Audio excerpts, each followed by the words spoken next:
mereka berkata, mereka ini para malaikat ya, yang datang di rumah Nabiullah Ibrahim itu karena bukan satu malaikatnya. Mereka berkata, kami menyampaikan kabar gembira, basyarnaka, kami menyampaikan memberi kabar gembira bil haq, dengan benar ya. Fala takun, maka janganlah Anda atau kamu minal qanitin, orang-orang yang berputus asa. Tuh tidak boleh. Jadi benar, karena malaikat basyarnaka bil haq, hak itu adalah sesuatu yang tidak terbantahkan, itu pasti benar dan itu datangnya dari Allah. Nah, itu hak ya.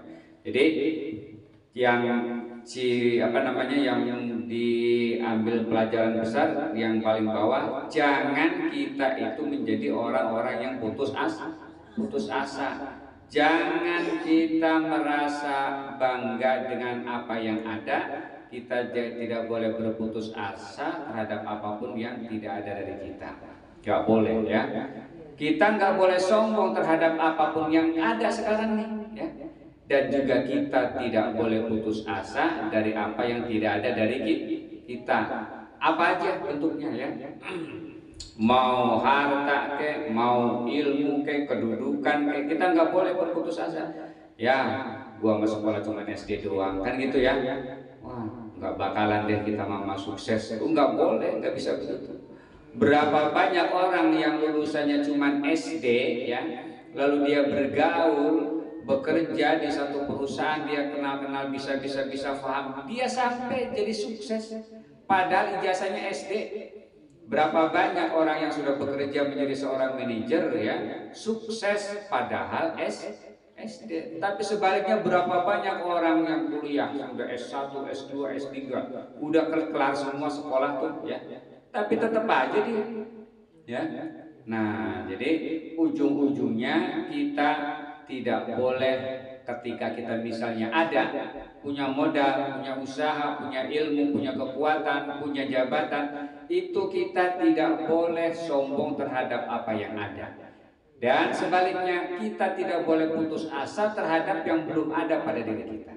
Ya, jangan pikirannya itu udah mentok aja, udah pasrah. Pasrah dalam arti dia nggak mungkin, itu qanitin itu begitu ya.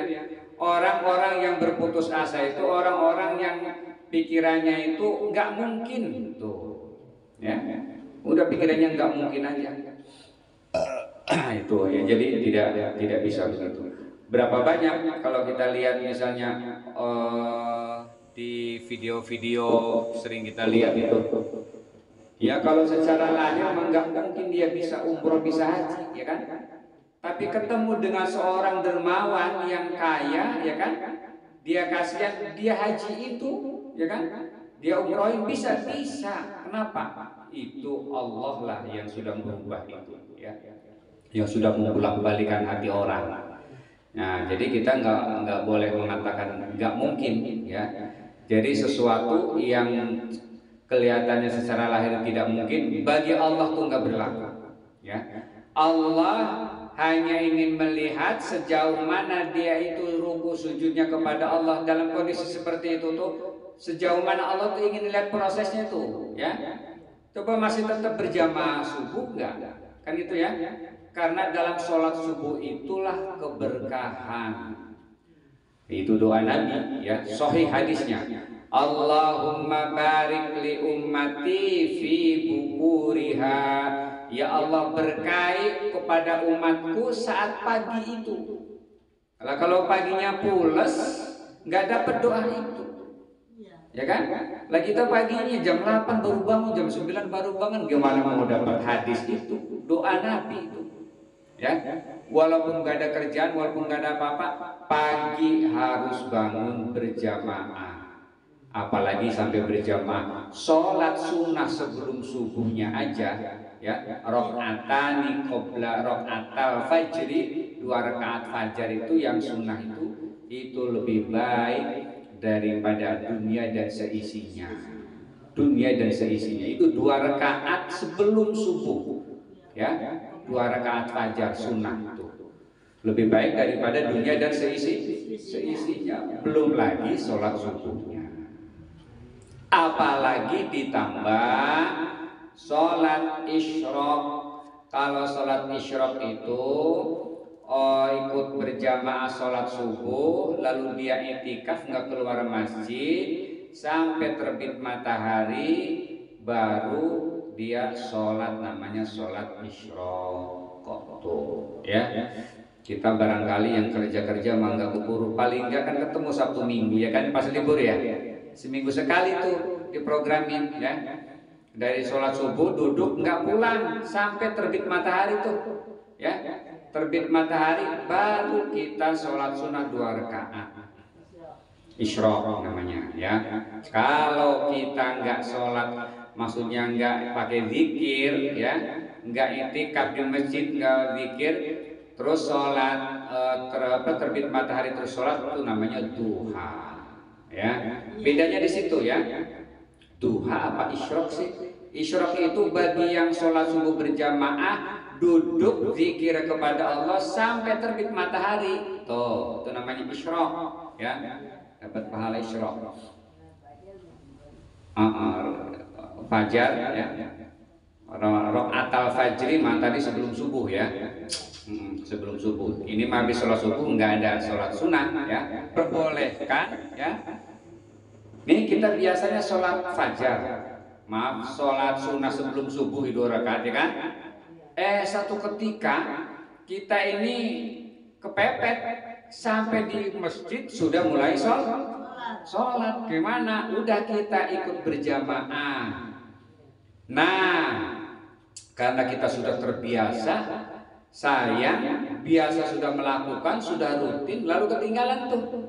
Nah, boleh itu dilakukan setelah subuh, tapi jangan di masjid, jangan di musola. Kasihan orang, ya kan? Ntar saling ini dah, saling ngatainnya kan, lah tuh aliran apa coba tuh ya kan? Masa habis sholat subuh sholat lagi, wah ISIS ini ya kan? ISIS aja. Iya. Jadi di rumah ya, niatnya apa? Kodok tadi tuh sholat sunnah. Saking apa kok bisa dikodok? Bisa, karena memang saking sudah terbiasanya dia, begitu ya. Boleh, tapi untuk menjauhkan dari fitnah jangan di musola ya, jangan di masjid, takut kelihatan orang. Nah tuh, iya jadi niatnya itu, saking gak mau ketinggalannya. Boleh ya. Karena sudah terbiasa. Jadi kita sekali lagi tidak boleh berputus asa terhadap apapun ya. Yang ada nasib ya, nasib yang ada pada diri kita. Nah, kayak misalnya nikmat-nikmat Allah nih yang ada sekarang pada diri kita nih ya, yang sekarang ini lengkap, sehat badannya, penyakit juga jarang, makan apa aja bisa, masih bisa ya kan, belum ada batangan, itu namanya sehat ya. Nah nanti pada suatu ketika Allah ambil tuh satu-satu ya kan.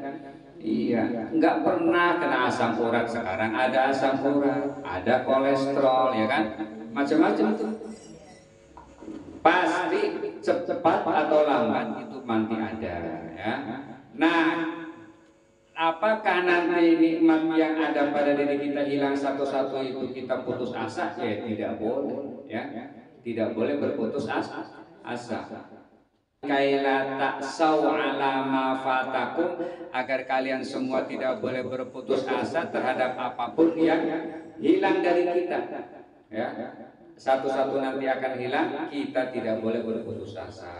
Jangan sampai nanti sholatnya berkurang gitu ya, tidak rajin lagi, sunnahnya ditinggal, baca Qur'annya sudah tidak lagi misalnya, kecuali ya yang menyangkut fisik, misalnya kita biasa membaca Al-Quran, lalu pada satu ketika Allah cabut nikmat matanya tuh ya, nggak ngelihat ya kan, nah itu lain ya, lain. Tetap itu kalau sudah terbiasa baca Al-Quran itu akan mendapatkan pahala, begitu ya. Satu-satu. Jadi tidak boleh mundur ya, tidak boleh mundur. Kita sadar, wah ini ya dimulai diambil di satu-satu ya kan, diuji tuh, mundur enggak, kurang enggak baca sholawatnya, sholatnya berhenti enggak, kan itu ya, naudzubillah. Kecuali terkena penyakit yang memang menghilangkan akal, itu lain lagi ya. Hilang akal itu sudah tidak lagi kewajiban ya, sholat linglung ya sampai hilang akal. Apalagi tentang sholat 5 waktu, udah makan dia ngaku belum makan, kan gitu ya, saking linglungnya tuh. Nah, bagi seorang anak ini wajib mengingatkan kalau memang masih dia ingat nih, orang tuanya masih ingat kepada Allah, kalau diingetin, nah itulah kewajiban anak untuk ingetin ya, sholat dulu kan gitu ya. Sebab kalau nggak diingetin dia nggak bakalan inget ya. Nah, kalau misalnya cacat mentalnya permanen sampai gila, itu berhenti sampai di situ ya. Seluruh amal perbuatan baiknya dihitung tuh sampai dari muda sampai batas itu. Nah, setelah dia misalnya akalnya terbatas sampai di situ, dia gila, udah terhenti di situ, ya, terhenti. Hukumnya istilahnya kan, karena dia udah permanen, udah terus-terusan gila. Nah, itu sudah, jangan kita hukumi, wah dia, apa namanya, su'ul khotimah, kan itu ya. Masa ujung-ujungnya gila, enggak, titik sampai di situ, bebas dari hukum. Hukumnya dia yang sudah pernah dia lakukan tuh ya, tetap catatannya ada, nanti dibangkitkan dari kubur sama normal dengan kita, begitu ya. Atau mungkin orang-orang yang memang sejak anak-anak bebas dia ya, bebas dari hukuman. Jadi kalau mau bebas dari hukuman ya gitu ya, gila aja ya, bebas. nggak sholat, nggak apa, mukul orang juga nggak dimarahin gitu ya.